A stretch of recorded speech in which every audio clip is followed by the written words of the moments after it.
We should be live, so you should actually be hearing some music on the live, but not us talking, which be... Huh? Well, you might hear me talking. Hold on, I can switch that off there too.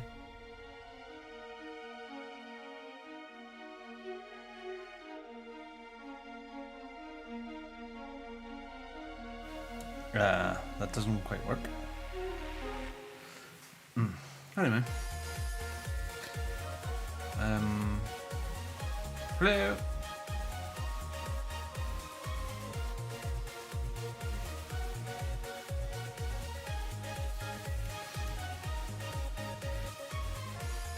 I know, yeah. I've just worked that out that I... How do you switch me off? How do you switch me off? How do you switch me off?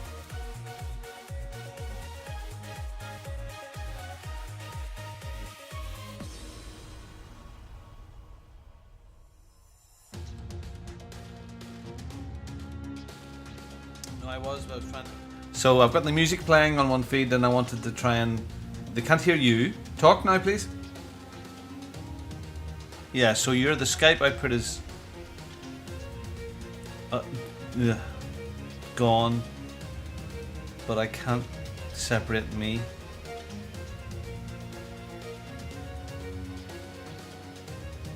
Alright.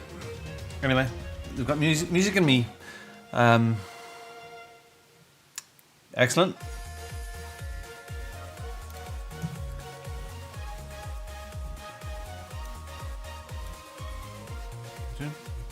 And even get ready music.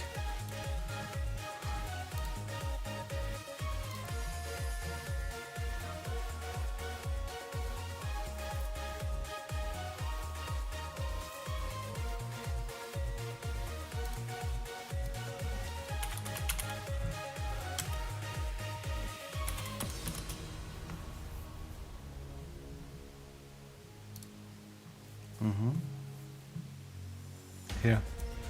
Beans, beans, beans, beans, beans, beans, beans, beans, beans, beans, beans, beans, beans.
Wow. Okay, I'm going to silence that.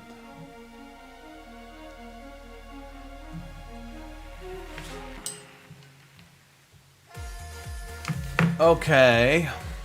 So I'll do that as we go. I'll do that, YouTube, and then that browser. Feel free.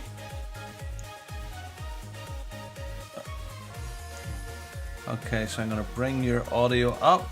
People should hear your audio now. Browser's down.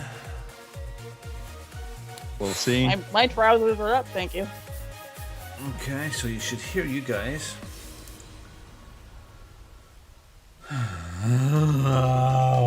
I can confirm everything is working.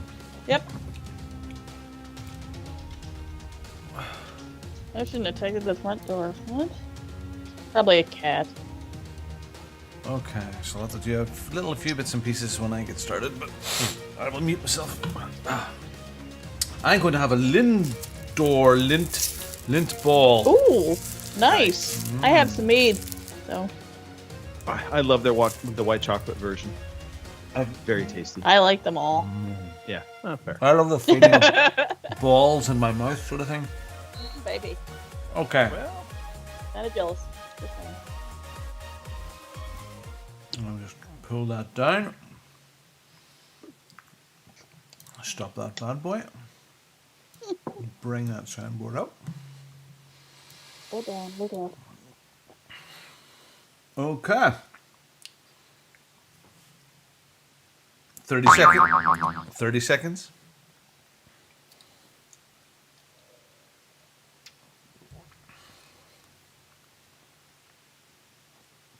15. 10, 9, 8, 7, 6, 5, 4.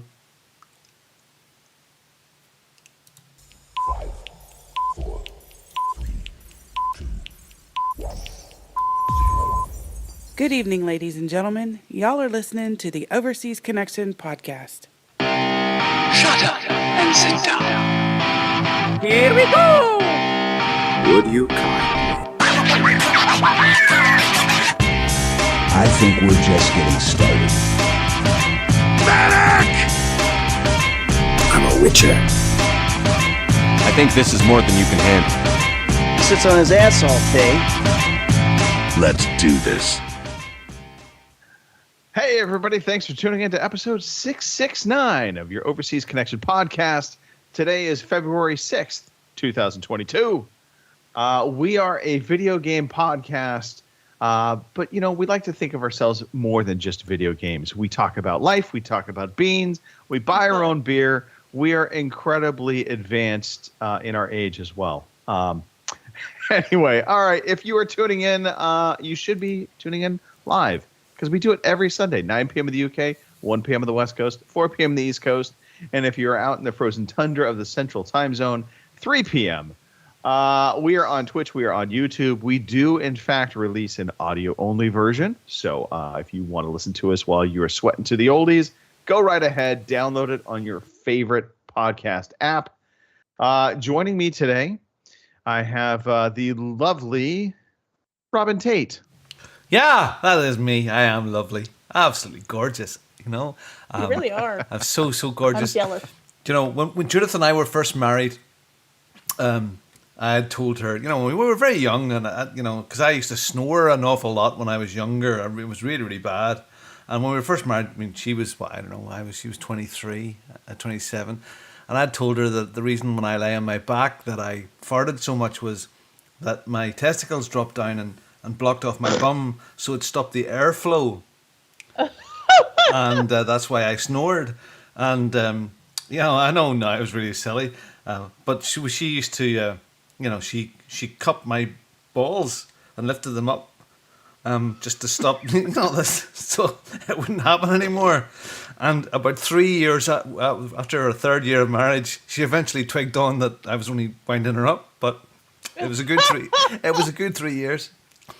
You do realize I'm going to ask her about this story one of these days. Absolutely. I want to be there when you ask that question. Good evening, everybody. It's Robin Tate. I'm in Ballymena in Northern Ireland. I hope you are all well. Oh, fantastic, Robin. Thank you for that. And also joining us, the ultra lovely Kim Woods. Thank you. Yeah, that's me from the frozen tundra. Although today it is rather warm and our snow and ice is melting off, so hopefully that'll be the last of it for this winter before we all start warming up again. I hope. So, yeah. Welcome to the show, people. Yes, welcome to the show, indeed. I'm glad to be here. Yeah. Gosh, where to go from here? I suppose we could talk real quickly about birthdays because we do have a very special birthday coming up. It would be Phil Olsen and his twin on the 8th of this month. He is turning, I believe, 42, maybe 41, somewhere in there. Damn, but you know, older it's than Phil. Shit. well, yeah, see, Phil is really young. I know, but he right? just looks really old. That's the thing. He lost all of his hair at like 12 years old, and so it gives off this aura of him being older. But I mean, he's surprisingly young. It's kind of insane. But Phil, we love you. We do want to wish you a birthday, so I have a special birthday song for you. Now. Are you going to sing it to us, Greg? Right? Because okay. This is one of those things where we can't hear it, but they can, isn't it? Right, I hope. Oh.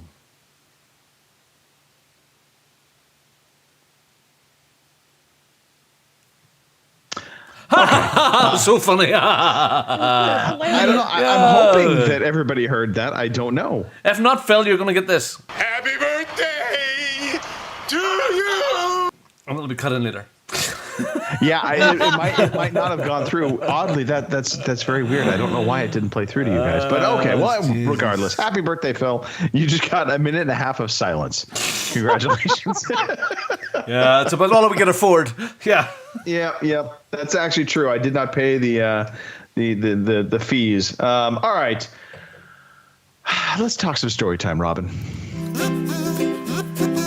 Hooray, story time. Hooray, story time. I'm so glad to be with you today.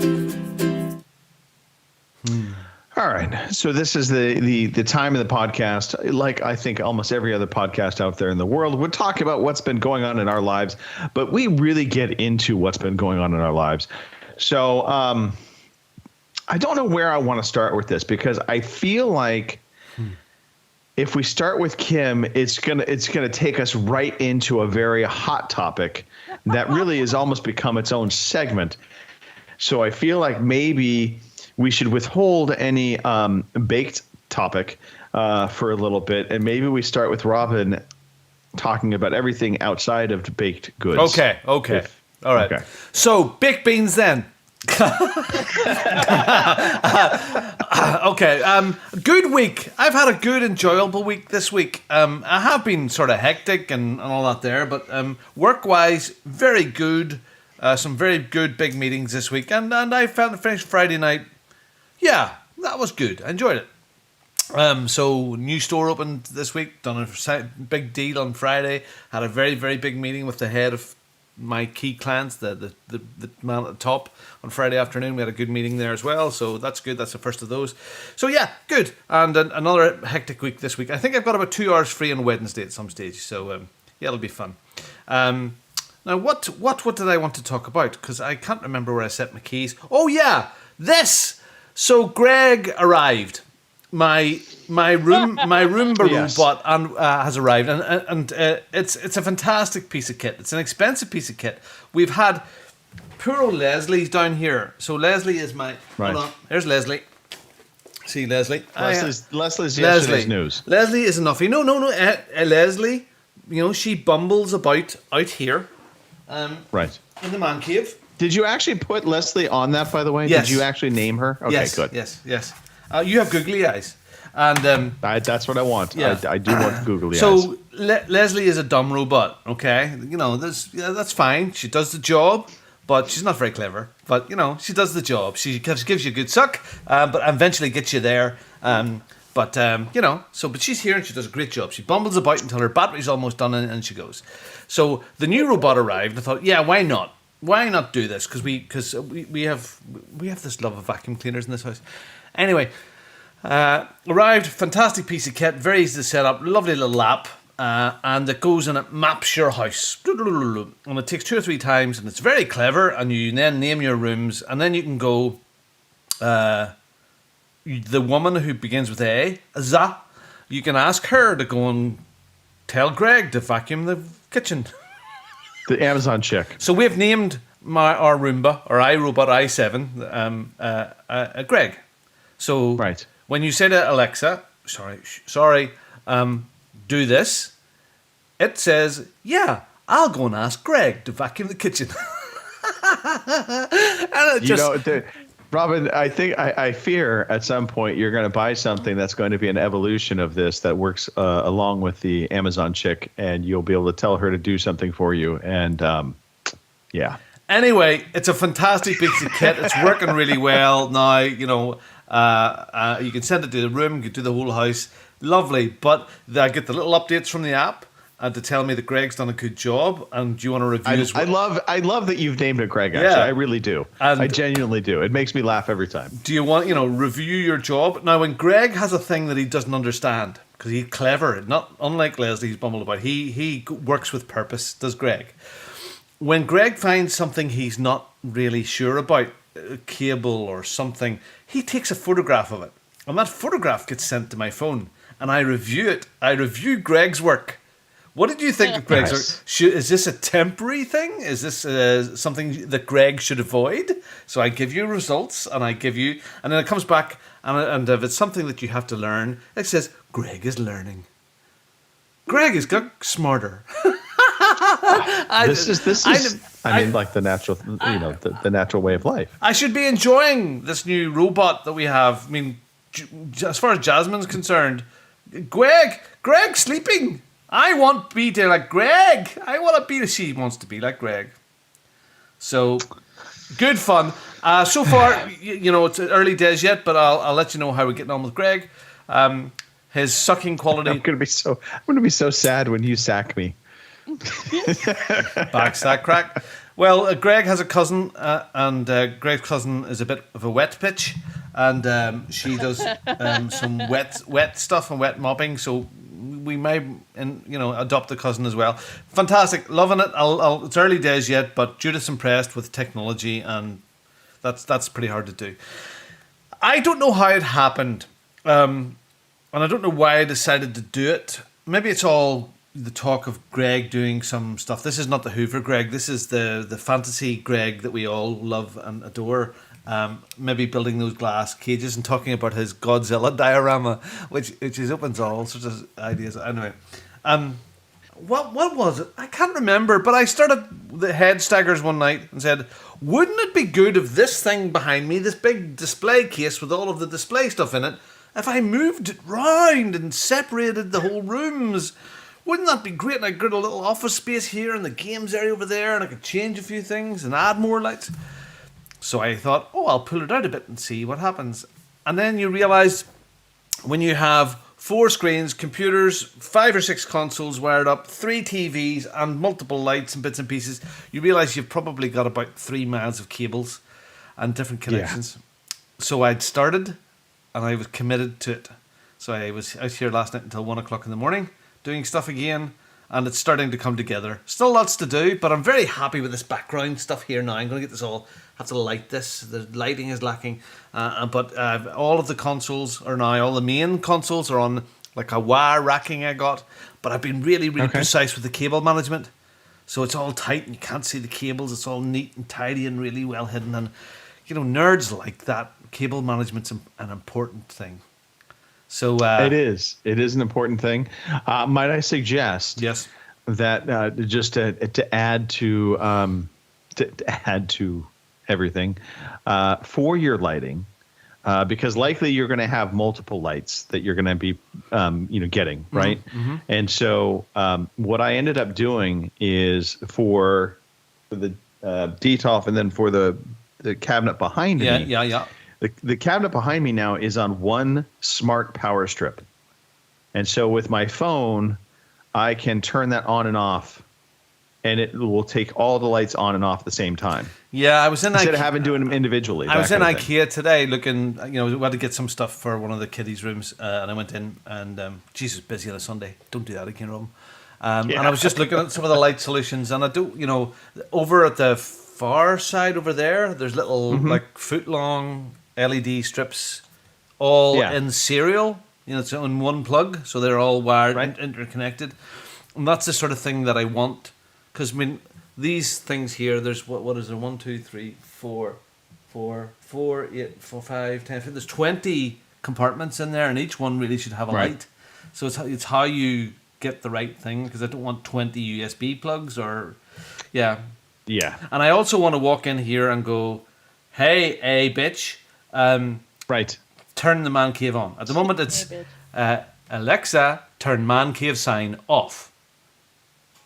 And it goes, there you go. Alexa, There you go. turn man cave sign on. But I want to do the whole thing for everywhere. So Right. anyway, so yeah, look, but it's fun. I don't have that solution. So I got this other unit when I was down there getting the stuff for the kids' rooms and a nice little unit for some of the live retro consoles, which are going to be set up. So yeah, I must do a proper tour sometime. I really must. I was away this week. I booked myself into the usual hotel that I've stayed in a couple of times in this area. Wasn't available, so I went and booked in a really fancy pants hotel. It was too fancy for me, wasn't it, Kim? Far too fancy. It had a phone in the toilet. Yes, I've stayed in hotels with phones in the toilet before, but not on a, that's... So here's my question. The phone in the toilet thing, I feel like that is really an old school hotel isn't it? thing. Yeah. I mean, it used to be the sign of posh, right? Yeah. Like you had a phone in the toilet. And then I think we've evolved, thankfully, from needing to be on the phone on the toilet. So I had the phone in the toilet, but it had a TV screen in the bathroom mirror. So the bathroom mirror was a TV screen cool. as well, which was... Okay, that is fancy pants. And there was the reason I booked in it because I wanted the gym, and there was a gym, and then I spa and a pool. I just used the gym, and but yeah, I think I've stretched my expenses account with that one because I went down to the restaurant and a lovely meal, and I thought, fuck it, can I have a vodka martini, please? And just sat there with the big martini glass, and yeah, fuck this, yeah, indeed, that was a good trip. Parts of the job. Good trip. Funny, just started to watch this television program called Reacher. Now, I'm a fan of that guy, Styles. What's his name? Styles? Anyway, the author. And I've read a lot of his books because there's a whole series of those Jack Reacher books. And in his books, Jack Reacher is built like a brick shit house. He's 6'4", 6'5", big lad. Yep. And Tom Cruise, although those Jack Reacher movies are okay, good action movies, they're really... I think the first one was better than the second one. The first one was actually pretty good. Yeah, it got a bit maudlin, the second one. But he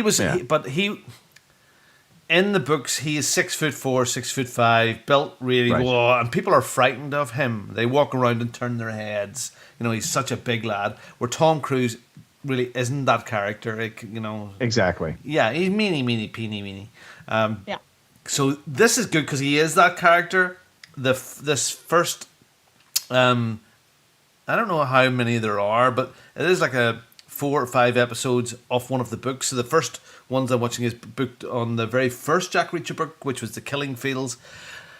They're not going to win Oscars for the acting, but it's NICS sort of that sort of level of but it's pretty good, and it's I'm enjoying it. So that's kind of good. And do you know what? How would you, have you seen the Jack Ryan series? Sorry, have you seen the Jack Ryan series? Yeah, and the acting is similar. It's okay. All right, okay. That's not horrible to me. Good enough. That's good enough. Watchable. Good enough budget. But a bit awkward. Maybe it's just that the first season is maybe they'll roll into it. But I'm enjoying that, and I would say go for it. Now, a few of you will be surprised that I have never ever read or listened to a book by a certain Donald Trump called The Art of the Deal, and it was written about 30 years ago. And I, for whatever reason, I thought, well, do you know what? I'm going to do it. I should, just to listen to the background of it. And I have, and it's about 9 hours long, and I've listened to the most of it, and it's very, very interesting. And it shows a lot of light on a lot of the crap and mystery and rumours and blows a lot of that crap out the window.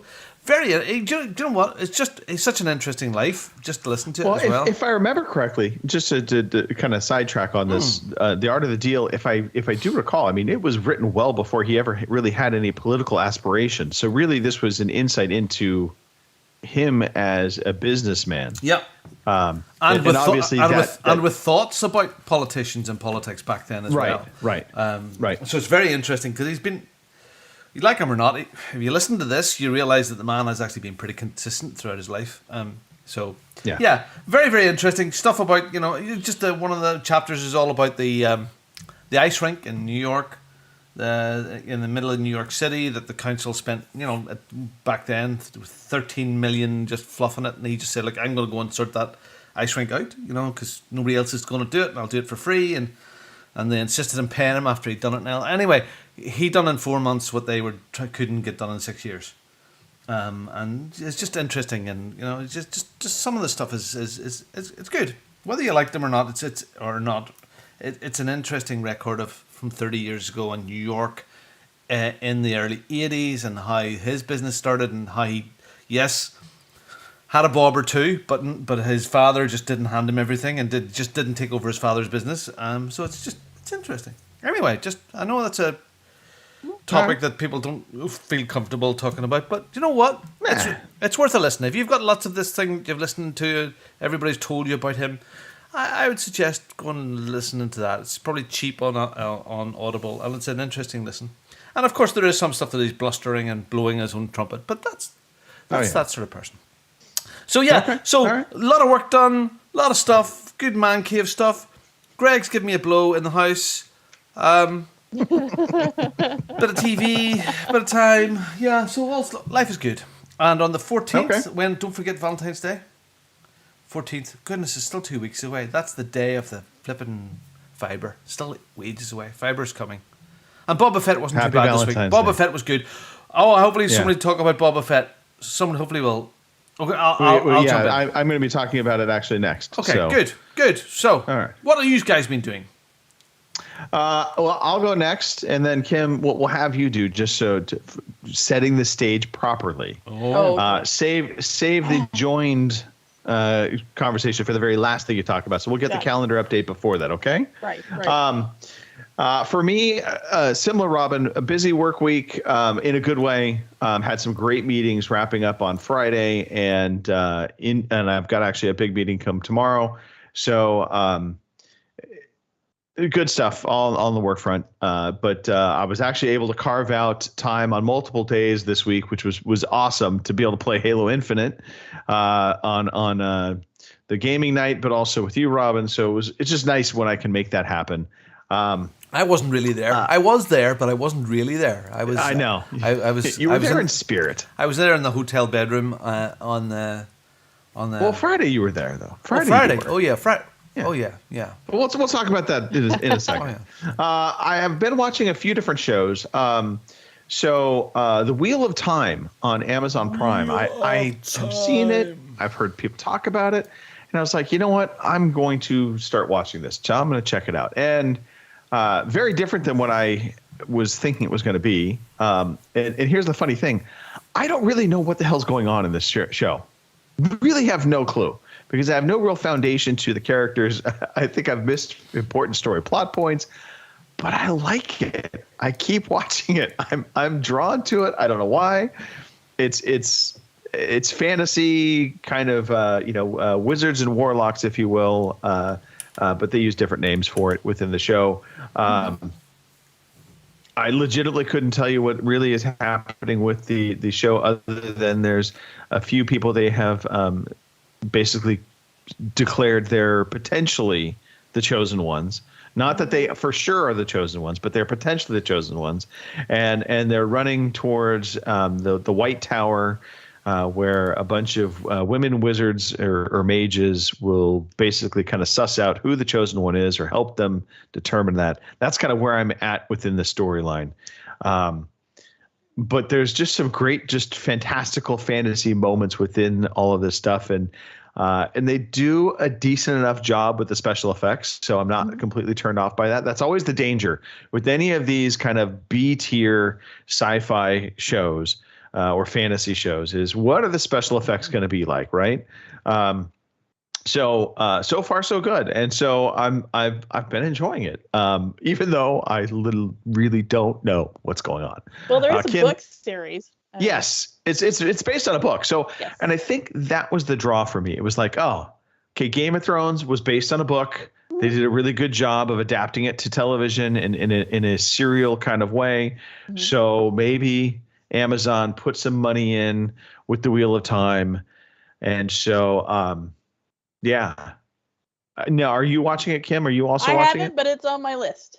So Okay. it's fantasy, so it's like right up my alley. So Yeah, the first episode, I have to admit, the first episode was kind of. I started watching it and I kept stopping it, and I was getting distracted by things, life, and so it made it, and I probably missed a whole bunch of really important stuff in that moment in time. Right. But then it kicks off into this very big moment within the show, and I was like, holy shit. I was like, okay, well, I can get by it. And that just drew me in. And then from there forward, because I was a little afraid this was more like a kind of CW fantasy show where the action wasn't going to be that good. And I was pleasantly surprised that it's not the case. So The Wheel of Time, definitely worth checking out. I have heard, if you are a fan of the books, that they've definitely diverted from the book series in a lot of ways. So, if you're a truist, maybe that's not going to be your thing. But for me, who had no, I had no idea what the books were about. So it works. I've also started re-engaging with The Witcher. Nice. I don't get why everybody, because it seemed like a lot of people were really down on The Witcher season 2. And to me, so far, it's been really good. I've very much enjoyed it. And so I think I'm on episode 6, right at the end of episode 6, somewhere in there. The Witcher, I'd recommend it. I don't, if you like the first season, I don't see why you wouldn't like the second season, at least in my and this opinion. is more of a linear story this time instead of jumping around everywhere like the first season did. So now I want to talk about Boba Fett, and this is going to be a bit spoilery. Boy. It was a dick move. And so I hope I'll try not to be too spoilery, but a couple things. So The Mandalorian came out, and everybody loved The Mandalorian. It was fantastic. And then within The Mandalorian, they give you the sneak peek at Boba Fett, and they kind of you have foreshadowing of Boba Fett, is back. And then they released the Boba Fett series. And so I won't get into any of the spoilers within the Boba Fett series, but I will say this. The last 2 episodes I've watched, now I haven't watched the episode from Friday, so I haven't watched the most recent Boba Fett, but I watched the previous 2. The interesting thing about that was it wasn't about Boba Fett. You haven't watched this week's? No, I have not watched this week, so I'm hoping they get back to Boba Fett. But it's been odd that the previous weeks have been dedicated to The Mandalorian, when this isn't really a show about The Mandalorian, but he definitely is a major component to that. Just weird to me. It's just weird that they spent. Okay, well, they're significant time. Okay, well, I know there's reasons. Yeah, I know there's reasons. They're blending him into the story. I mean, yes, you can sort of tell. I was going, wow, because the theme, which I was just playing, the theme and everything is similar, and the art style at the end is similar, and everything is similar. So, hi, Lord. Oh, Lord, there's got to be a better way. Just in time.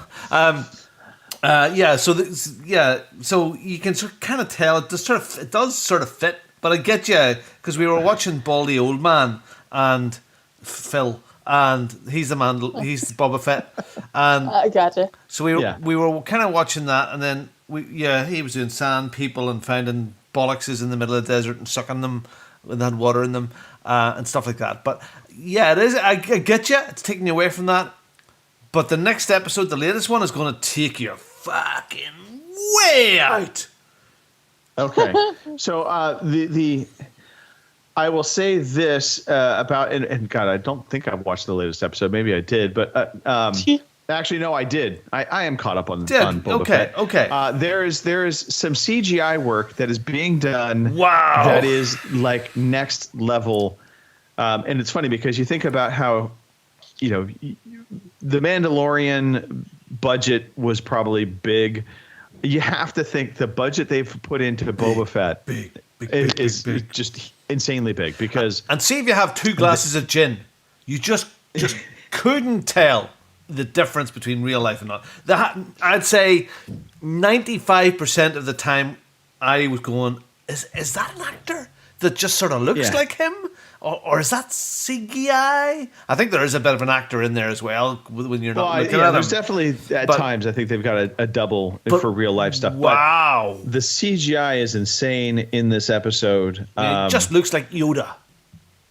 The only thing I would say, some of the facial expressions were a little just lacking. Yeah, just so that's what I mean. 95% of the way there. So give it another 10 years, and we don't need any liberal actors any longer. It's fantastic. Yeah, but yeah. So this, I mean, and I was saying this is really the future of cinema, in so many different ways. In that, and we've seen it with Star Wars. Star Wars has been the absolute kind of yellow brick road, if you will, to what this future is going to look like, where they can take actors and reproduce them in a younger version for the purposes of the story when they need to, and you will be hard pressed to be able to tell any difference. And so again, not wanting to spoil anything, so we're staying clear of that. But Boba Fett, if nothing else, even if you don't like Boba Fett or you don't really care for Star Wars, it's worth watching just for the CGI work they do in this episode. It is insanely good. Well, when Boba Fett was killed, they had to do something with this, so that's probably why they brought those characters in. I know, and they brought in Godzilla, which I still don't understand why they did that with the storyline, but Godzilla makes his way into everything. So very proud. I'd love to talk about it in detail and talk about all the stuff that was going on, but I can't really. And we can do that maybe down the road when it finishes up. Maybe do a spoiler cast, something. Who knows? Yeah. But yeah, so Boba Fett definitely worth the watch. Been enjoying that. And that's how Disney Plus gets me to stay a subscriber. I really don't watch anything else other than these Star Wars episodic series, and they've gotten smart. They no longer release the entire. You don't get the entire season all at once. They do it weekly. I like they that. Understand the value. I like it. Well, look, I mean, this is the smartest thing that they're doing, and Netflix is probably going to start doing it as well. They realize by releasing the full season, they get binge watching happening, but people binge watch and then they jump off. Yeah, they talk about it for a week or 10 days or 2 weeks, and then it's done. Where now we're in here, there's weeks and weeks later, and it's amazing I can even remember it. Serialized TV. Who would have thought it was going to be smart, right? Yeah, anyway, okay. So Kim, let's turn our attention to you. Okay. Well. It is the first of the month. Well, almost, more or less, the first of the month. So we have, if I can get it off the thing here, that's terrible. A new calendar image. We have, I can't really see if you can see this. So I do appreciate that he put his pussy first. Well, that's the kind of guy he is, I guess. Yeah, so where's the middle finger of his left hand? I don't know who's which, but I don't know. Lincoln and Flounder. You could go either way on that one. Right, exactly. So there you go for February. Lincoln and Flounder. Your guess is as good as mine. I'm assuming Flounder is the cat, but fuck. I've never ever thought I would enjoy looking forward to like semi-soft gay porn every month. It's kind of. Hey, look at that! There you go. And other news, I have got a faster internet speed and a new router. You look fast. You really do look fast. Yes. Yeah, we went from 30 and 30 to 50 and 50. So not overly fast, but where I live, internet is expensive because the next package up is like $120 a month on top of having a house phone because my dad refuses to get rid of our house phone. So, yeah. So, 50 and 50. And my old router, which I've had for, we lived here 5 years. So probably about 8 years. It couldn't keep up. It kept dropping. It one morning, my internet speed was like 7 and 8. Oh, so, my normal sort of day. That's right.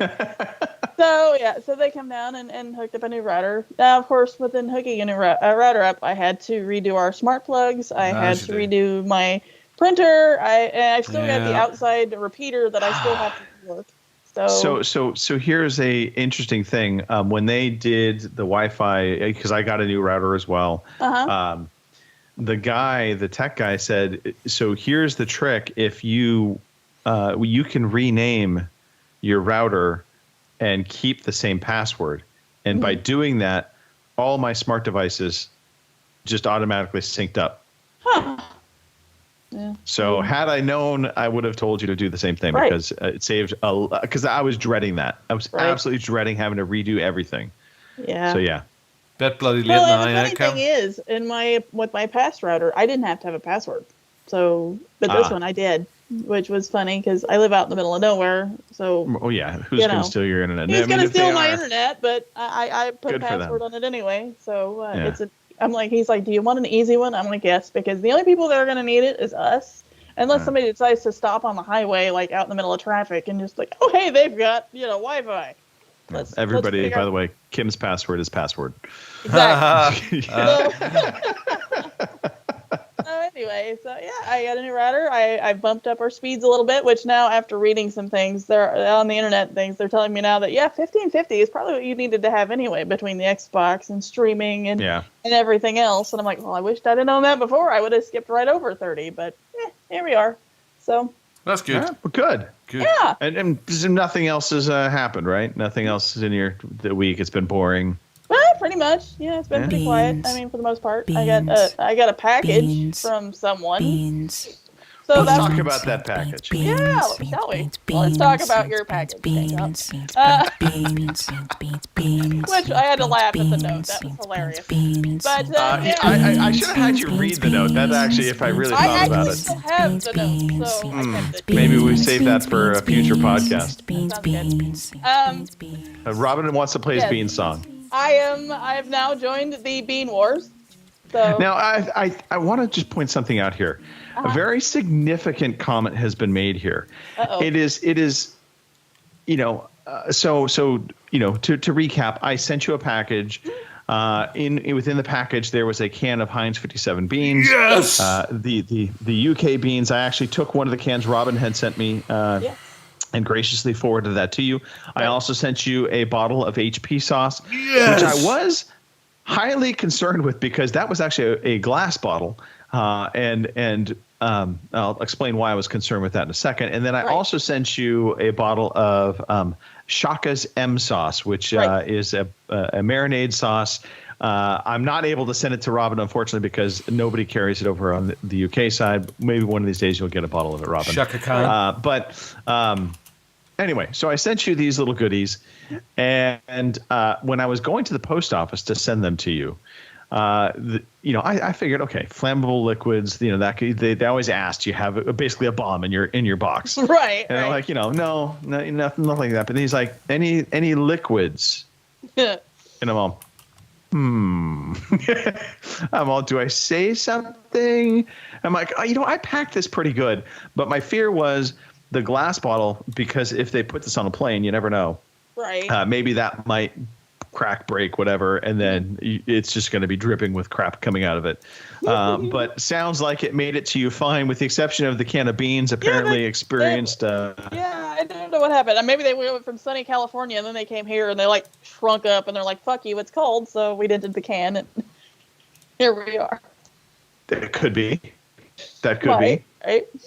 So it looked like he threw the can against the wall. They had a big old, dent in it, but it was fine otherwise. So now, getting back to the comment, there was a significant comment made here, and that is, you didn't say I have experienced the beans.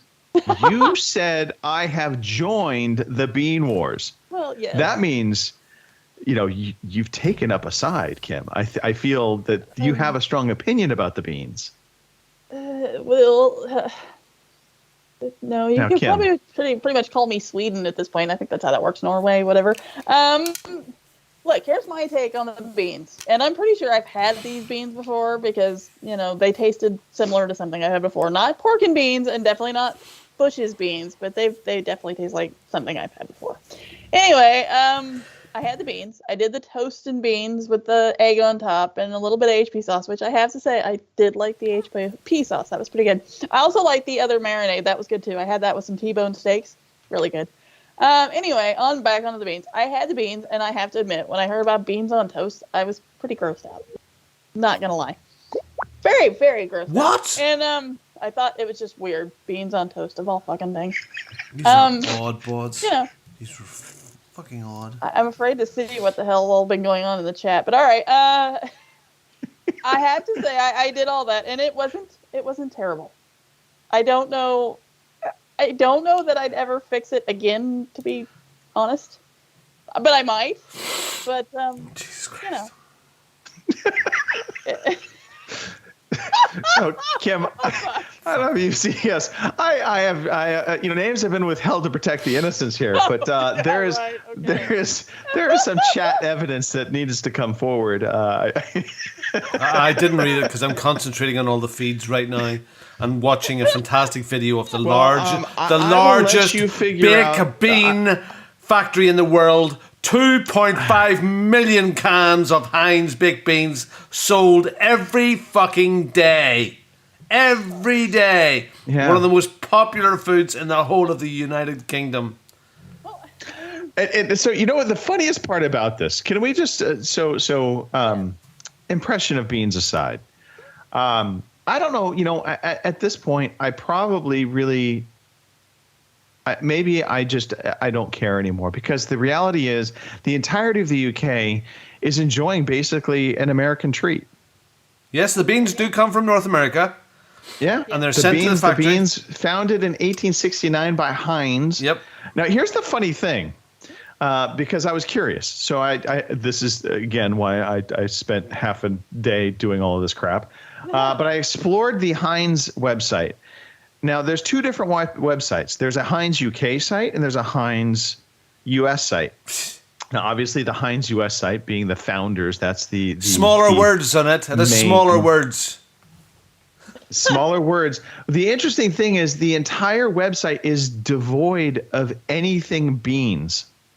Yeah. Literally, I pulled up the product page. They do not list beans anywhere on the US site. It's pathetic.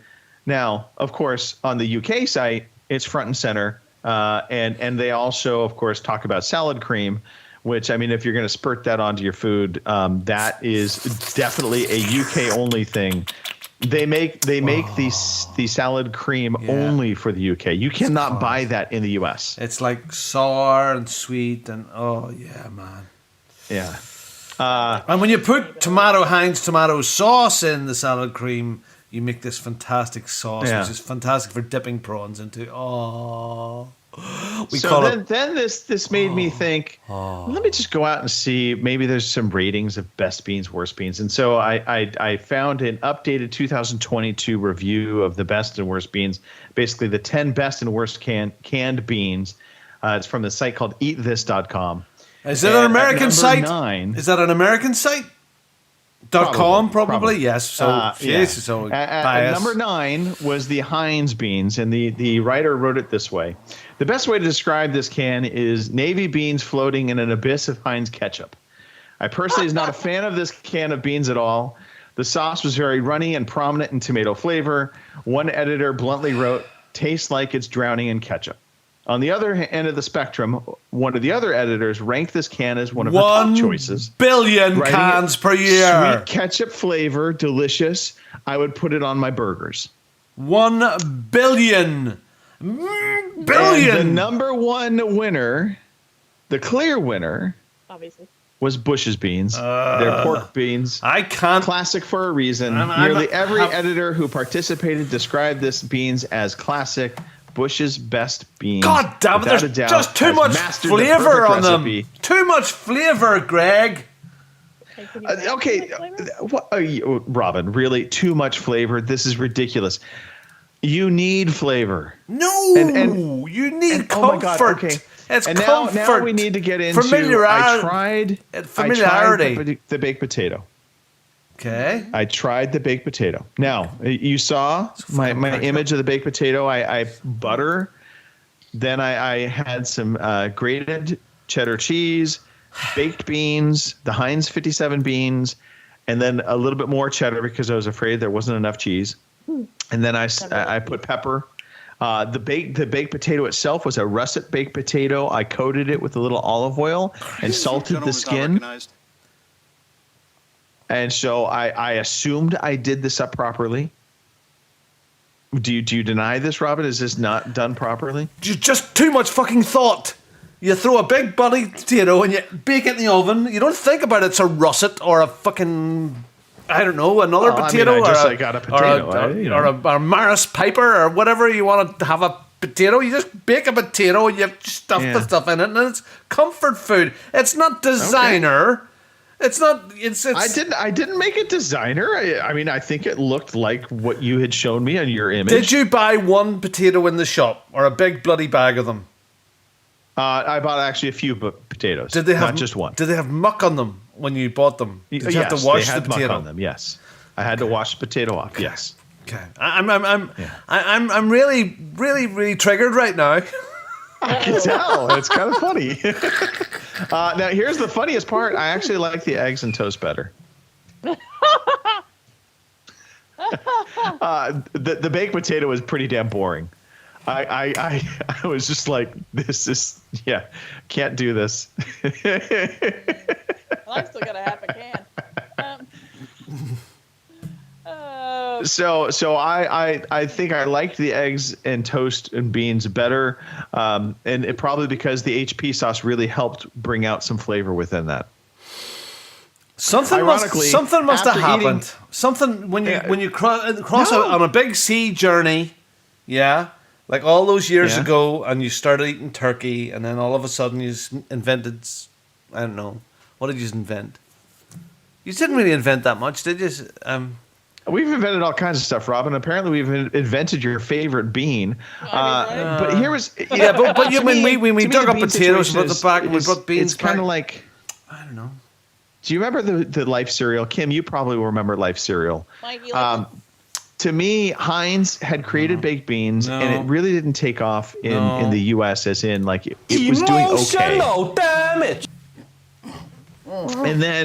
And then we said, we looked at the UK and we're like, hey, let's let them try it. Maybe they'll like it. Yeah. And the UK loves their Heinz 57 beans, and that's okay. That's fine. It's an export for us. If I'm ever over there and someone offers me beans on toast, I won't say no unless I've ate them already 4 or 5 times beforehand, and then, I might have to go, no, thanks, because... So, people from the UK, this is our rallying call. I send out this message to you now to stand up in support of us bean eaters and lovers of Heinz beans and the understanding, yes, you had me at beans, the understanding that beans is more than just a generic bland food. It is what we were brought up on. It is the taste of mother cooked these, or will she open the can. This is the taste of our childhood. This is the taste when there was only 3 channels on television until Channel 4 started that afternoon, and they broke new ground with a new quiz game and the first ever advert for women's feminine products. 4 channels we had, and that was when I was 13 years old. So, beans were a consistent thing. Consistently. I am thrilled, Robin. Well, these guys had remote controls when I was that age. They had Bush's beans and beans with flavour. We were proud British people that had beans with very little flavour, and we fucking well loved them. These bloody Americans with their spices and their new fandangled things and beans that are named after lady parts. Bush's beans, for goodness sake. Stand with me. Stand with the Heinz 57. Free the Heinz 57 now. Ironic side note to the whole Heinz 57 thing, the 57 variety bullshit, because there's not 57 of nothing on that site. That was website. PR. No, it was always PR. It was just somebody thought it was to be a good marketing thing all those years ago. 57 varieties. Yeah.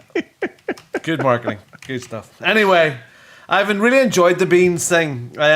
It's profound at what differences there are between us. But yeah, anyway, it's been fun. I hope you have all enjoyed your beans and had some taste. I really thank Greg for sending me the Bush's beans.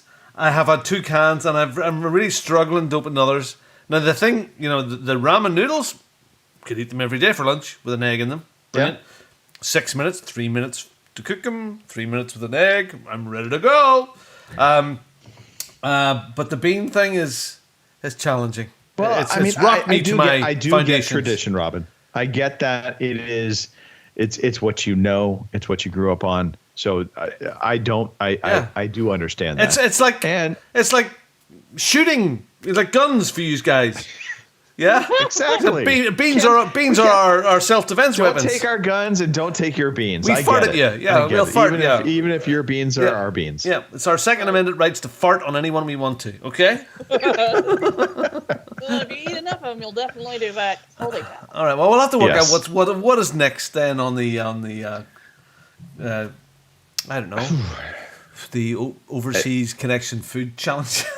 We'll figure it out. We'll come up with something. Hopefully, it won't be nearly as an international scandal, because clearly we have triggered people. I mean, John Malice is ready to throw down fists. So that's. But I love the passion that we've stirred in the whole bean side of it. It's been kind of funny, and then even the weirdness. The conflict within the UK, because Mark comes into the chat. He starts talking about how he loves to put salad cream on everything, on his baked potato. And Phil Olson pretty much snubbed his nose at that and is like, that's disgusting. Yeah. So, I think everybody does things a little bit different here and there. I think, so I don't know if you guys get into chili. That would be fun to send maybe some different chilies to Chili you. started here in the early 90s, yeah. Mm-hmm. Okay. Yeah, but the important question is chili, beans or no beans? It all depends upon what you're putting it on. So to me, if you're going with a chili hot dog, it's a no bean situation. Right. It's a non-bean chili. But if you were having a bowl of chili, 100% you have to have beans in it. Yeah. I'll buy that. Yep. Buy that for a beanie dog. All right. Beanie. Hey, I think we can move on. Let's talk about video games. Oh yeah, that's why we do that, don't we? Oh well. God. Play the game, boy. You gotta learn to play it right. All right, Kim, we have started a brand new month. And therefore, we have all paid a lot of money for the subscriptions where they tell us we get stuff for free. So let's talk about what we're going to get for free that we paid for. Alrighty. Your games with gold for February are Broken Sword 5, The Serpent's Curse, which is available now through the end of the month. Aerial Knights Never Yield, which is available the 16th through March 15th. Hydrophobia, which is available now through the 15th. And Band of Bugs, which is available the 16th through the 28th. Not a lot there that whatever. Although I have heard that Broken Sword is apparently very good. So, I'll check it out. Yeah. Your PlayStation Plus for February is Planet Coaster for the PS5, EA Sports UFC 4 for the PS4. It's all this talk about, right? Let's talk about beans. It's got me all worked up. It's terrible. Tiny Tina's Assault on Dragon's Keep. Yeah, see, I saw that on the PlayStation 4, which I thought was very good. I liked that DLC when it came out, so, I mean, it's free. If you haven't played it, go for it. Is it a standalone DLC, I'm assuming? Yes, they released it as a standalone thing, which I guess people are kind of pissed off about because it originally was DLC, and now they're mad, and I'm like, it's free, though, so why? I mean, yeah, okay, I get it. You're paying the money every month, but still, I mean... We get mad about everything. Right. Speaking of Tiny Tina, I think I will be buying Wonderlands next month? So it's tempting. It's tempting. It really is. I'm like, it's D&D, and I like Tiny Tina, and as long as I get to yell magic missile every 5 seconds, I'll be fine. Amazon Prime games for February. We have Stellaris, Ashwalkers. Right, I said Ashwalkers. As Far as the Eye of the Hole. Apparently, I didn't read that one off right, Robin's been here.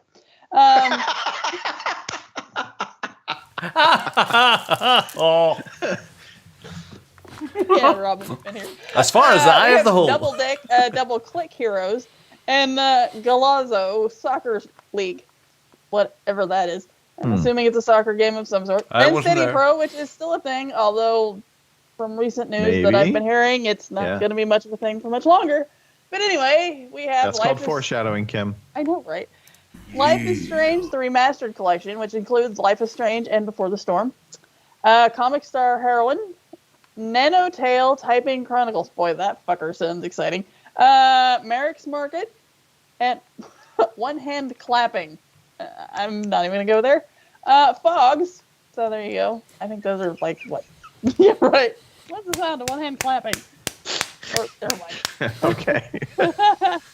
Epic Game Store, we have Yooka-Laylee and the Impossible Lair, which is available now to February 10th. And after that will be Windbound, which will be available February 10th to February 17th.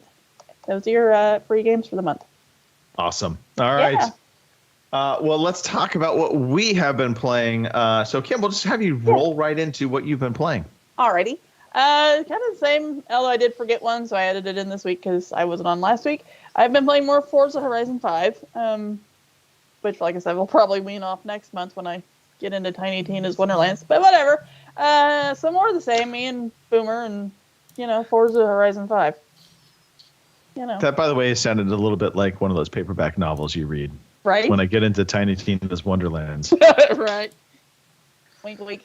And I've been playing a little Plants vs. Zombies Garden Warfare with Tony, which is hilarious because, well, Robin suggested it for one. And when I downloaded it and fired up, Tony just looked at me like, really?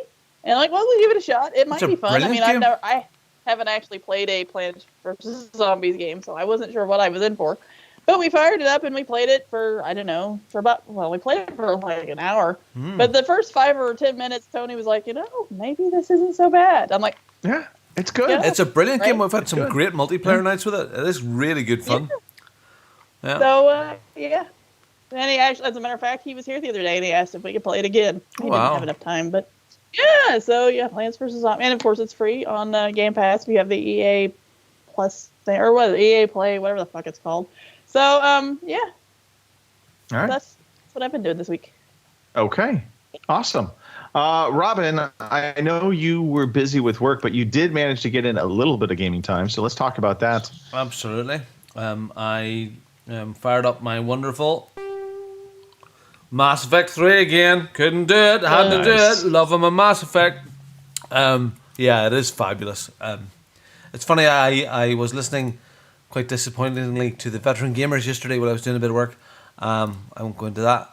Joe Rogan for the win. And they're working their way through the first one at the moment, and it was interesting hearing, especially Chinny getting into it, and Stu's playing as well. And it was lovely hearing other people enjoying it just as much as I did. Now I'm on Mass Effect 3, and I am kind of doing everything. I'll do every little mission or every bits and pieces.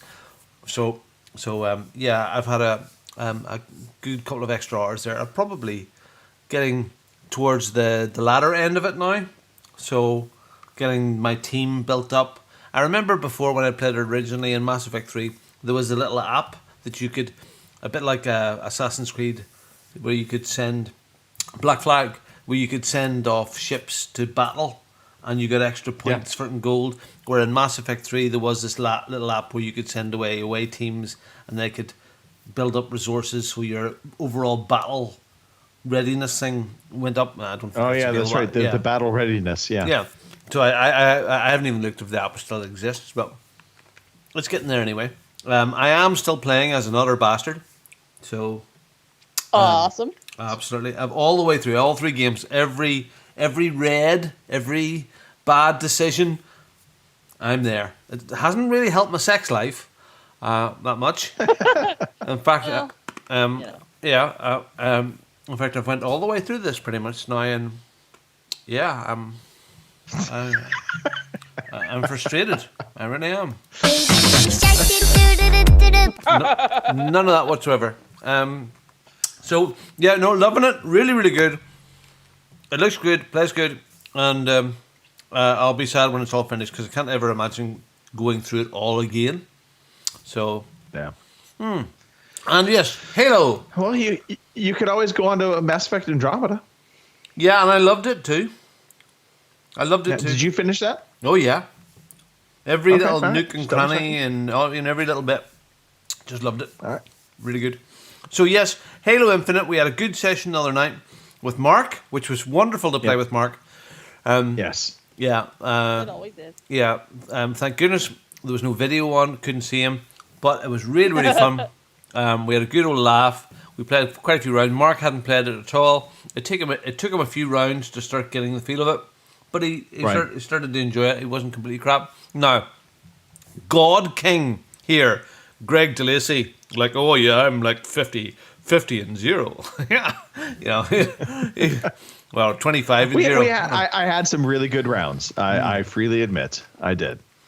Now, for whatever reason, that must have been Friday night because I had a couple of gins, and I was yeah, it was good fun.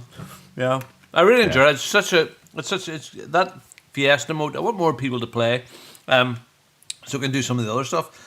One of my lads, Corey, is playing the main campaign and loving it too. So I need to get to that as well. But I keep on going. I'm going to start this new campaign for Halo, and I go, oh, Mass Effect. Oh, what do you do? Yeah, I mean the campaign for Halo Infinite. I mean, it's very different from the traditional Halo games. So it's not linear at all. But there is a path that's pretty clearly defined. So you're not, if you want to just do the story, you can figure the way to do that. So I have been playing a little bit of the campaign as well, but of course the multiplayer really was the big draw this week for me with Halo. And so, loved our session on Friday with you and Mark. But we also had a great turnout for Wednesday. Oh, good. Corazon, Martin, and John Mouse had joined us as well as P. Chin. Wow. So yeah, he did actually. he doesn't like it. He actually had quite a good time. And again, it's one of those things of having to take some time to learn the game mechanics and understand some of the game mechanics. I mean, not to sound like a broken record here, but I mean, if you go into it trying to think it's going to be Call of Duty or it's going to be Apex Legends, you're going to be disappointed because it doesn't play like that at all. But we played the Fiesta mode, and that really is, I think, the best mode, especially for new players. You might get your ass handed to you, but you never there's always something kind of new popping into your hands, if you will, for weapons. And Kim, I know I said Kim, it. I know. So I had to. You make your ass handed to you and something popping into your hands. It's like an open goal, isn't it, Kim? It really is. I know. Right? I try. Touchdown there. But it's good. It's good fun. And so we had a number of different sessions and kind of people dropping in, dropping out. Anyway, so that will continue on next Wednesday. We'll look to repeat and do it again. It's nice down in the community because I think well, maybe it's just me, but I kind of think that we've all lost a wee bit of that, the multiplayer nights, and whether it was Forza years ago or whatever it may be. And it's nice to game with people. Right. It is. It is. Corazon's in the chat, by the way, saying I died a lot. Hey, we all do. Right? Especially when we're first picking up the game. I remember the first night Robin and I played together in Halo Infinite. There was one session, one match we won, and it was because the guy that joined us went like 35-2. Yeah, yeah. But we had a blast, and so we'll do it again. I highly recommend. Come out Wednesdays.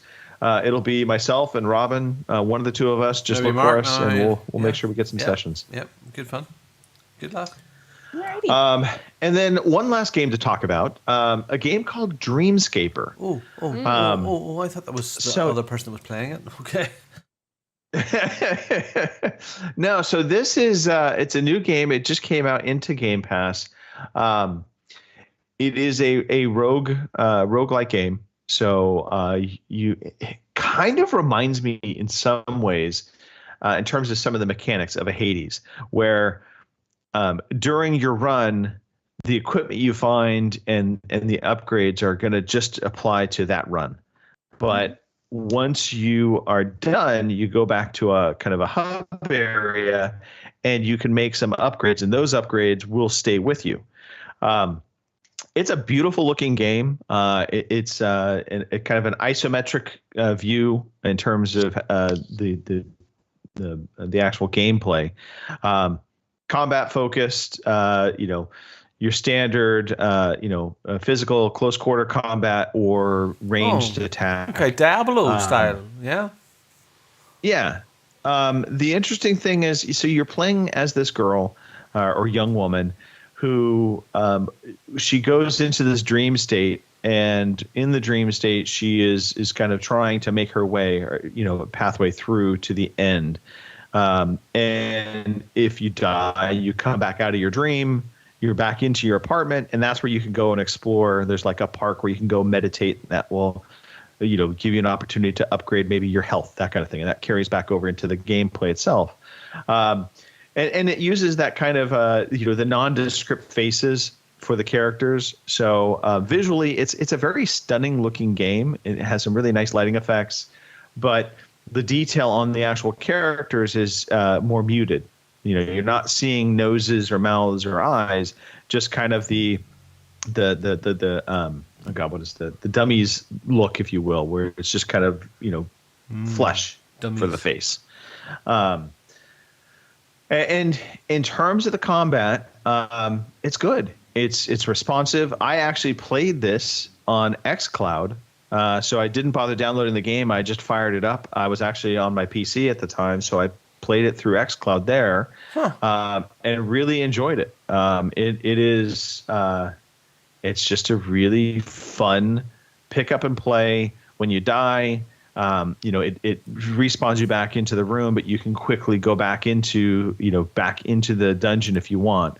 And there's a linear path on the dungeon, so you're going to go from one area to another area to another area. Every time you die and you respawn, they give you different types of weapons. So the first time, I see her sitting in a bar here now. Sitting in a bar, is that? Yeah. So the first time it spawned me, and I had a baseball bat, and I think it was a bow and arrow. And the next time it spawned me in, I had boxing gloves, and I had a super soaker as my ranged weapon.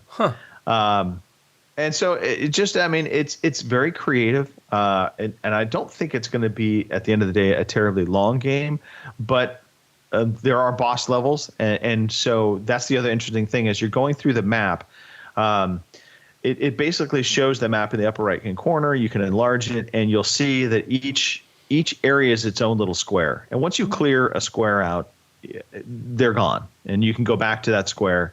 Now, you wouldn't really go back to pretty much most of the squares you clear out because there's nothing there.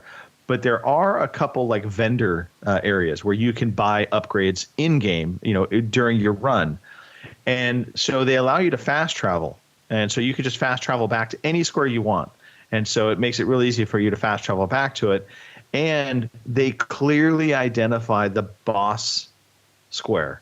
So once you get to a boss square, you'll see before you go into that next level, you'll see it marked with like a kind of like a skull face on the map. So you kind of know, if I go here, I'm getting into my boss battle. So I need to be as prepared as I possibly can be. And so, it's good stuff. I really enjoyed my time. That's a varied gameplay. So it's better than Elijah. 100,000% better. So Dreamscaper.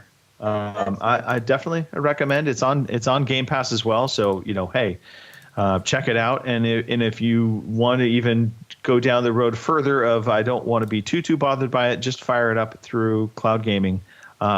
Again, as long as you have the internet connection, which you do now, Kim, it plays very responsively. Yeah, I hadn't thought about that. I haven't tried that yet. So and that's something I just want to throw back out there. This is the promise, quite honestly, that Sony had made with PlayStation Now back when they bought. What was it?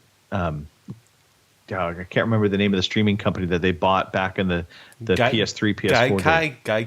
Gaikai. Yeah, which was you could stream a game and play it before you actually download it. And so Xbox is doing that with Game Pass Ultimate. You can play any game in Game Pass through the cloud. And I mean, it's a great way if you don't want to download a game and you just want to check it out and see if it might be something you're interested in. By all means, that's the good way to do it. So. Cool. All right. Well, that is it for the games. Let's get into some news. Here is the fucking news.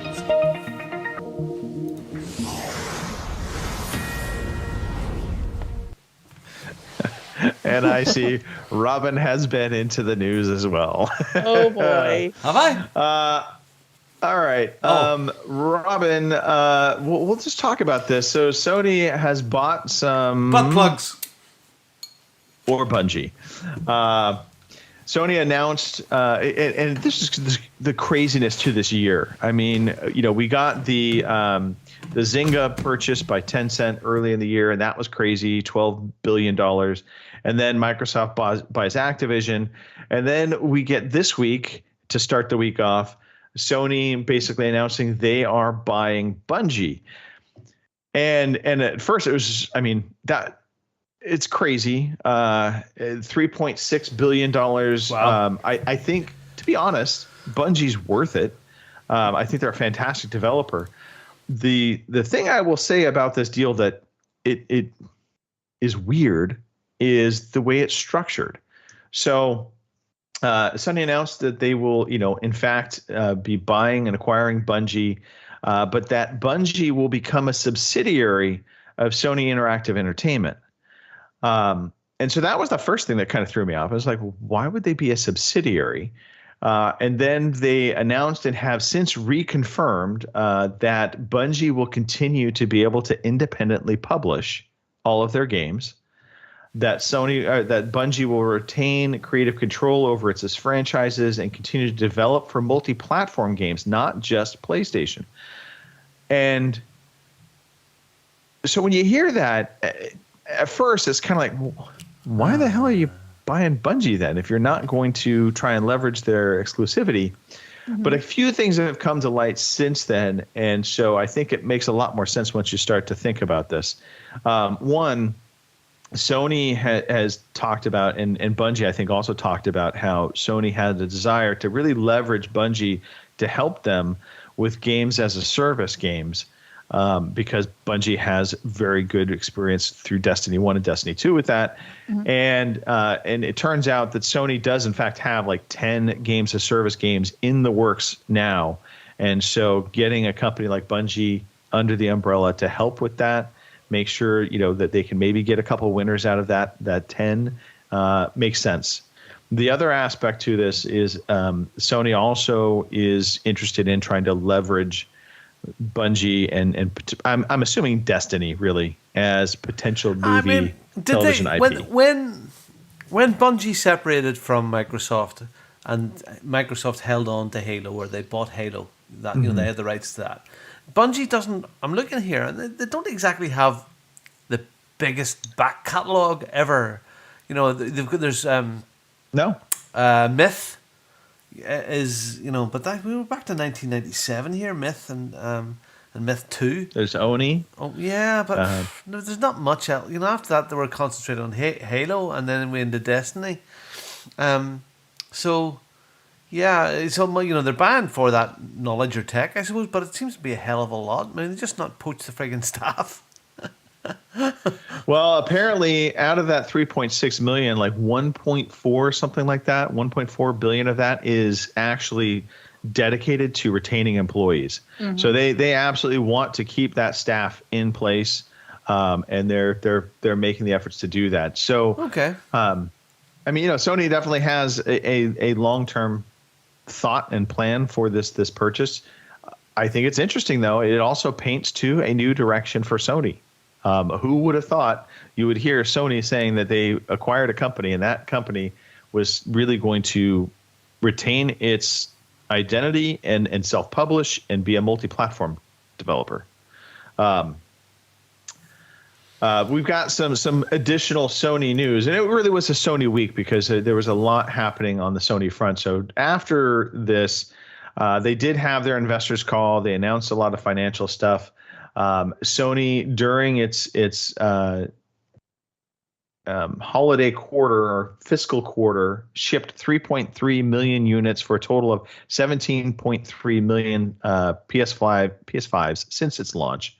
The interesting thing is they did drop their forecast this year. So they've dropped the forecast for the PS5 shipments for the fiscal year to 11.5 million units. So that's down from initially what was supposed to be 14.8 million. They're citing the chip shortage as still being an ongoing issue. That's a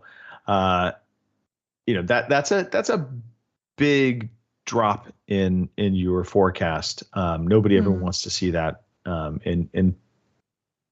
I think Sony's going to be fine, obviously. I don't think this is really going to impact them terribly much, but they're not being as aggressive with their forecasting for sure.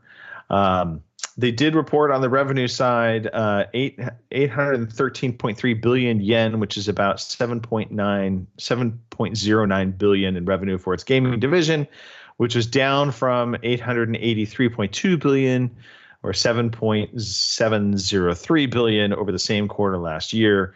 But operating profits had risen 12.1%. So even though the revenue was down overall, the profit was up. So that really kind of signals, I think, to some refining of their processes on the back end for the PS5, but also it still speaks to the pandemic and the chip shortage. Now, after that, Sony had a state of play.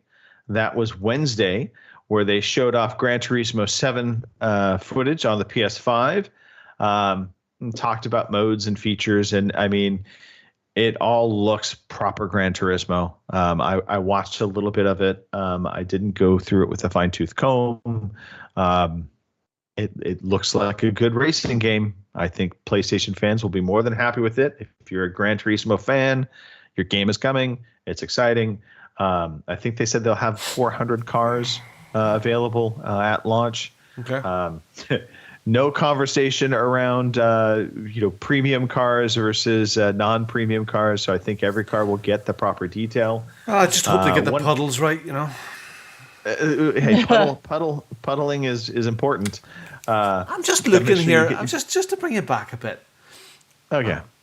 So I'm just looking there to see why has nobody. Maybe they have, and if anybody has found one, please, because it seems like an open goal to me. We're talking about Bungie, and then going on to Halo, and when I took about Master Chief, and I'm wondering why nobody has ever done a Master Chef and Master Chief, like Master Chief coming on to Master Chef with his dish, and Gordon Ramsay going, "This is crap." Why has no one done that? It seems like an open goal for a bit of humor. Anyway. I might have to do it myself. Okay, right, carry on. I'll just leave that squarely in your court, Robin. Okay, squarely. Yeah. Let's finish this fight. Yes, let's finish this fight. Sony State of Play, again, Gran Turismo 7. The next day, it wasn't a State of Play, but we did, in fact, get our first views of Ghostwire Tokyo.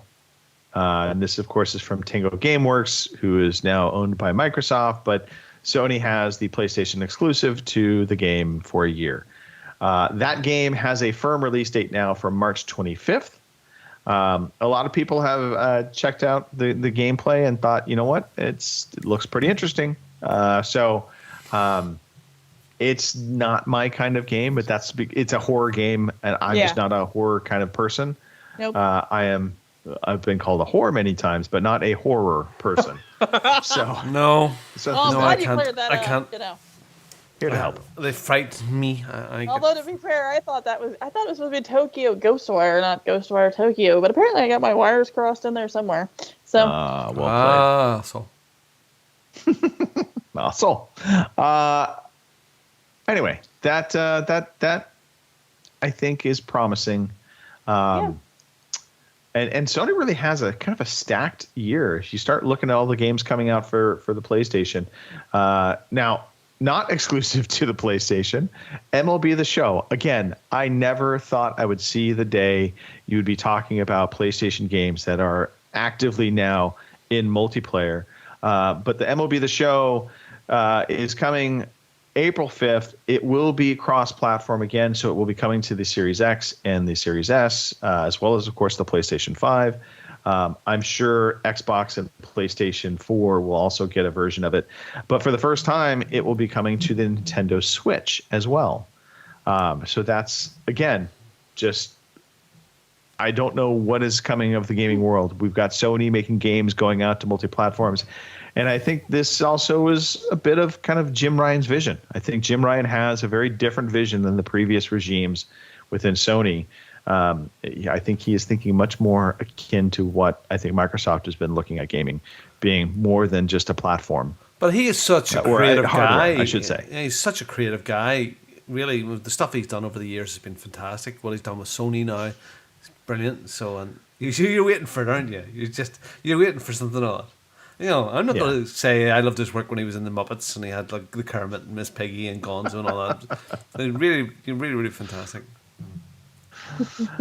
That's not the same. Oh, goodness. That was Jim Henson. And then wasn't it? Last piece of news, and this is actually a rumor. This is what, Kim, you alluded to earlier in the show. Yep. So the rumor is that, and this is according to the website Business Insider, Stadia is being shopped around.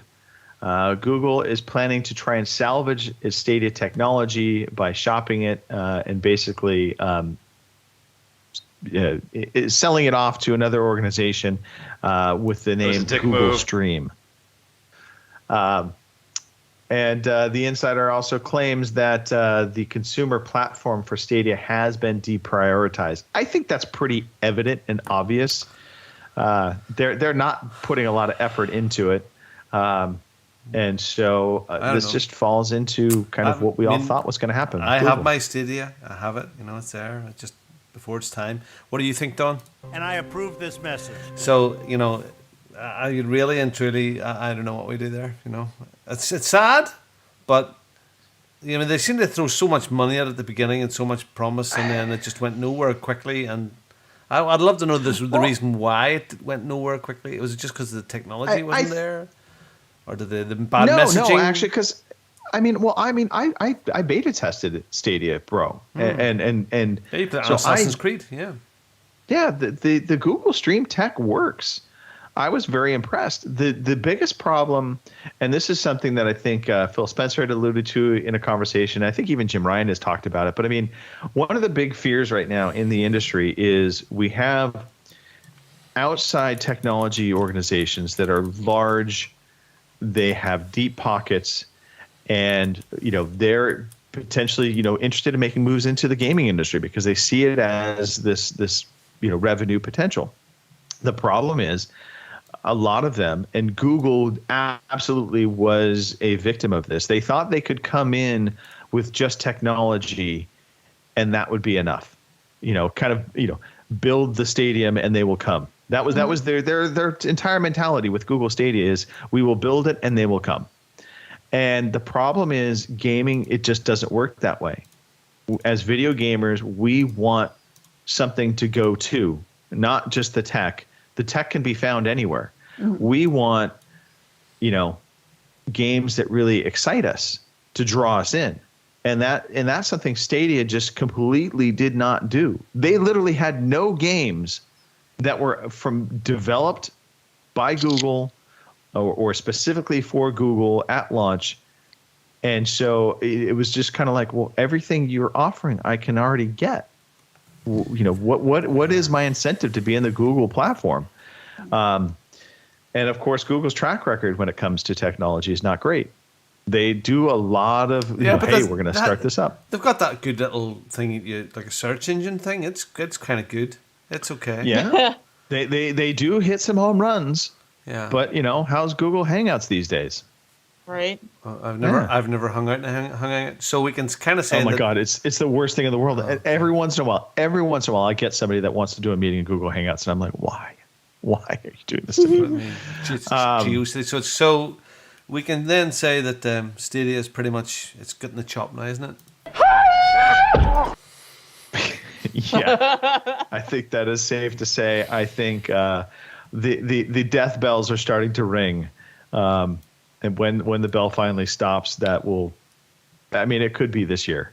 It's crazy to think about. But I mean, but on the other hand, I think Google easily can just let this just kind of be and exist and do what they're doing now, which is putting minimal effort into it. And they're probably still being able to make at least some money back to where it's like, okay.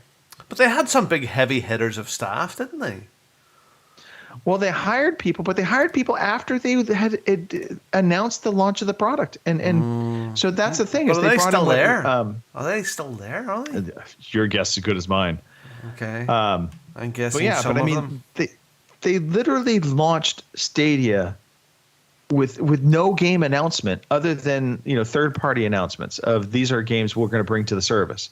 Mm-hmm. But there was no, hey, and Google is here to announce Halo or The Last of Us. We've made this exciting game that's only going to be available on our system. None of that. And so it just, I mean, you talk about falling flat. That was their biggest problem. And it's not a problem that can be fixed in a couple of years because you have to and then develop the games. And they tried doing that retroactively, but I think it was too little too late. So anyway, that's the news. Kim, we do have some new releases. Let's get back to something positive. Let's talk about the games coming up that we absolutely could potentially buy or not. Alrighty. For your new releases for February 6th to the 12th, we have Ollie Ollie World for the PlayStation 5, Xbox Series X and S, PlayStation 4, Xbox One, Switch, and PC on February 8th. One that I'm sure a few people are looking forward to is Sifu, which I swear I see that and I think of that little furry thing off of Kung Fu Panda, but whatever. Was it Dustin Hoffman did the voice of?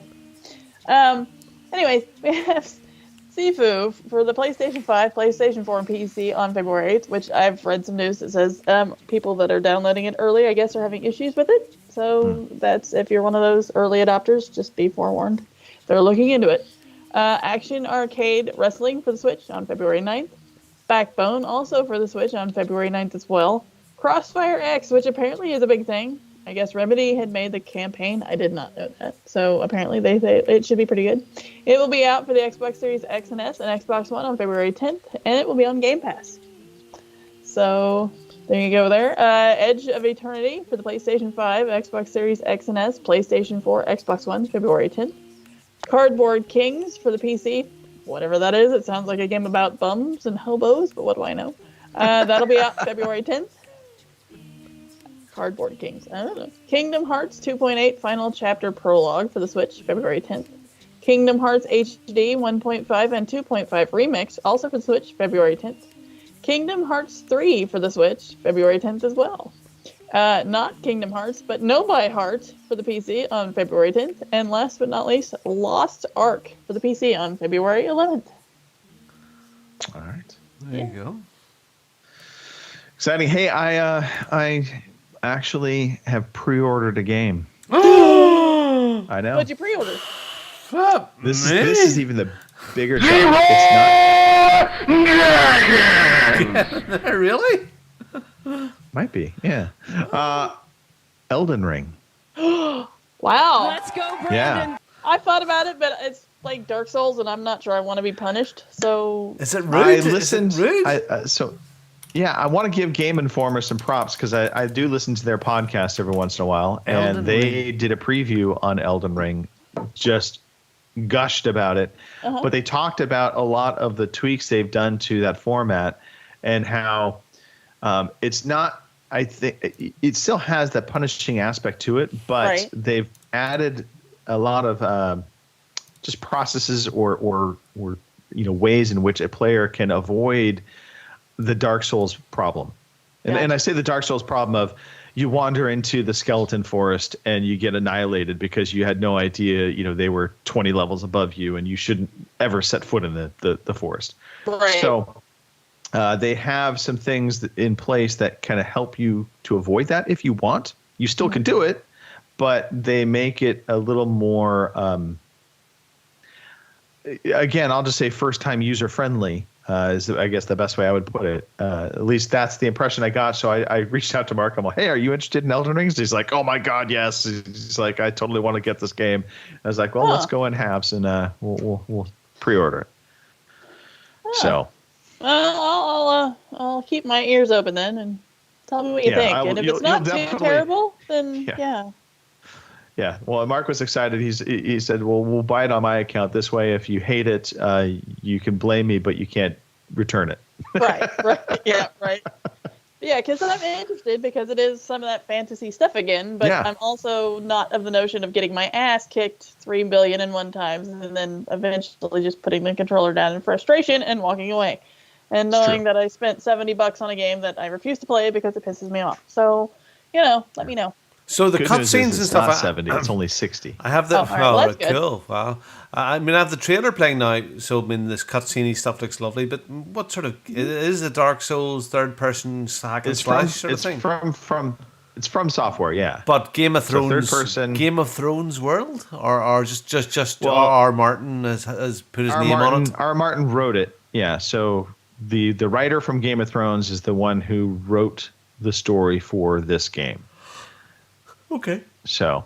Yeah. Well. Yeah. Good luck with that. Good. Alrighty. Good luck with that. Yeah, that's good. Yeah. Good lad. All right. Game nights, Robin. Let's talk about it. Do you think you're going to be here on Wednesday night? Yeah, I'm here Wednesday. Yeah, I'm here this week. What are you going to be doing Wednesday, Robin?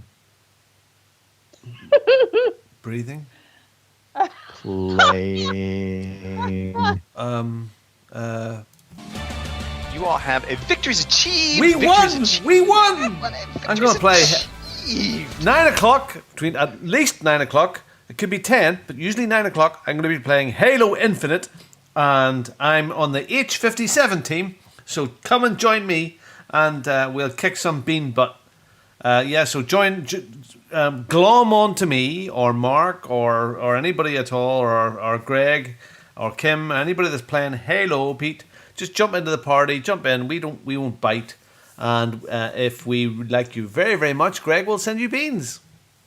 Yeah, I have literally changed my team name in Halo to Bean. Mm-hmm. So there you go. All right. Okay. Well, this has been lovely. Yeah. It has been. It's been Bean talk, video game talk. It's been exciting. It's been real. It has been real. Yeah. We've had sides chosen, decisions made. I feel like we have a kind of a loose peace, kind of like what's happening in the Ukraine right now with Russia. It's, there's the threat of invasion and attacking, but it's not, it's all there. Maybe a little bit of fake news happening here and there too, but who knows? You're so funny. I know. Anyway, on that note, Kim, why don't we do some shout outs? I know we had a couple people in the chat. Let's give some love. All right, I'm going to shout out some of our chatters. We've had Lord and Corzon in there today, so Lord thanks Corzon! for stopping by. Just cheering for Lord Corzon! Oh, gotcha. Gotcha. Scared me there for a minute.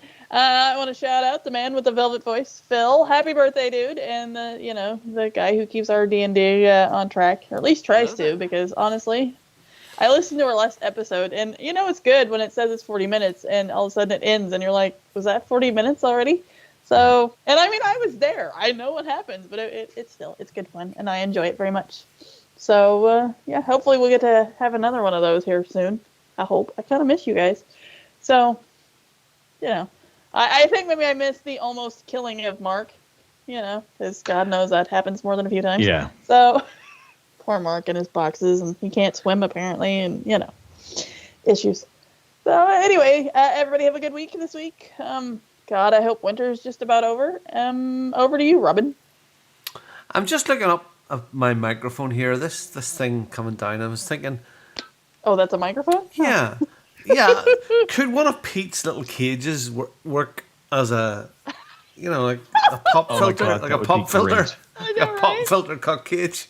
Because it would sort of the same shape. Wouldn't that be funny? You might need to try. I might have to. Thanks. Do you know what, Corzan and Lord, anybody that's dropping into the live chat, it's always really nice. It's always nice to say hi and interact that way. It is. I always used to love that too. yeah, I hope everybody is getting into gear again, and we're starting to get into some sort of normality. Even though I wouldn't have thought it when I was in IKEA today, yeah, and life is starting to get back together. But Charlie, my son, has tested positive again, and he had COVID at the beginning of December, and now he tested positive the other day. Now he's got a bit of a sore throat and a cold again, but shit, he'll be all right. So, yeah, thankfully it's anyway, not going there. Have a great week. I'll see you for Halo on Wednesday night, and I'll post some photographs of Man Cave if I make some big progress, because it's a new world for me. So, I feel like that we need to be singing a Whitney Houston song right now. Anyway. New world. I've done the ironing this morning at home in the house. As you do, and thank you to both of you. After the 10th version of "Let It Go" from Frozen with Jasmine singing it, I'd had enough. Anything? Yeah, I can understand that. Mm-hmm. Yeah. But no, seriously, thank you both of you for being on the show. Always a fun weekend to chat, talk games, talk life. Big shout out to, of course, to Corzan, to Lord for being in the chat. Phil's birthday. Yep. Phil, being older, we salute that. Again, like the ageless wonder, even though he aged prematurely. A big shout out to Gamex14. Damage. And anybody out there who might be just kind of suffering through some stuff, keep your chins up. Always know you can talk to anybody, especially from this podcast crew. We are here to help. We're good listeners, and every once in a while we might even have some good advice, like talk to Robin. Yeah, it's the best advice I can ever give. Do you know what? One last thing I got to say there. I think Hardly Dan, look up Hardly Dan. Yeah. I think he's doing a charity thing this weekend. It's a biking thing. Yeah. So I don't. There you go. Yeah. So it's yeah. So yeah. If you know Hardly Dan, go and cheers to Dan. I think he's doing. I'll have to have a look and see if he's raising a bit of money. I think he is. Yeah. Okay. All right. I think that's it then. We can maybe close down this podcast and reset for next week. Bye. Hello, my fellow podcast family. I got all my sisters with me.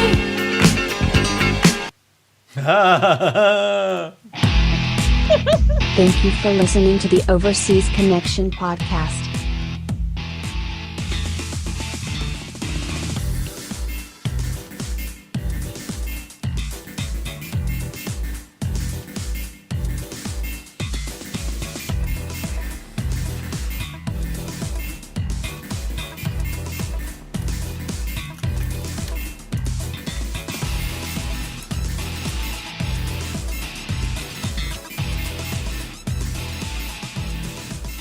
See you same time next week.